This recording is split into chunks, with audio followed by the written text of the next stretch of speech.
दिनांक 31 जुलै 2024 बुधवारी सायंकाळी सोलापुरातील सर्व रिक्षा संघटना आणि शहर वाहतूक शाखेच्या वतीने सोलापुरातील वाहतूक शिस्त कसा लावावा या विषयानुसार वाहतूक शाखेची ऑफिसमध्ये बैठक पार पडली।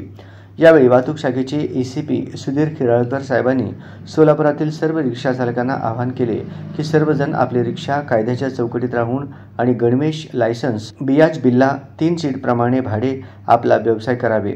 यावेळी उपस्थित सर्व मान्यवर व सर्व सोलापुरातील रिक्षा संघटना उपस्थित होते। आज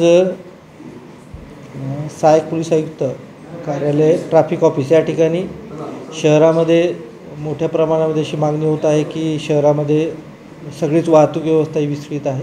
त्यानिमित्ताने आज या ठिकाणी सगळ्या रिक्षा संघटनेचे पदाधिकारी व पोलीस विभागाचे, ट्रॅफिक विभागाचे पी.आय. दराडे, पी.आय. शिंगाडे साहेब व इतर सर्व पदाधिकाऱ्यांची बैठक आयोजित करण्यात आलेली होती। त्यामध्ये नियमाप्रमाणे सगळ्यांनी रिक्षा चालवण्यात याव्या। प्रत्येक रिक्षामध्ये 3 पेक्षा जास्त प्रवासी बसू नये। ज्या ठिकाणी ॲटो स्टॉप आहे त्या ठिकाणी ॲटो थांबावे। त्या ठिकाणी जेवढे तुमची संख्या आहे त्याच्यापेक्षा जास्त संख्या तिथे लावू नये। प्रत्येक ॲटो चालवणाऱ्या लोकांनी आपले दस्तऐवज, कागदपत्र हे अद्ययावत ठेवावेत। प्रत्येक ॲटो चालकांनी ड्रेसवरच ॲटो चालवावा।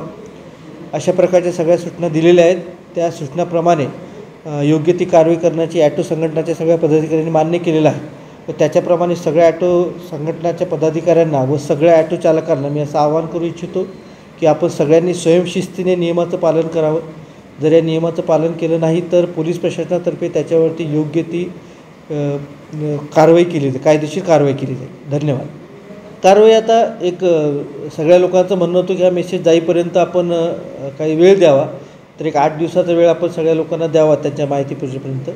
पण त्याच्यानंतर मात्र सगळ्यांवरती योग्य ती कायदेशीर कारवाई करण्यात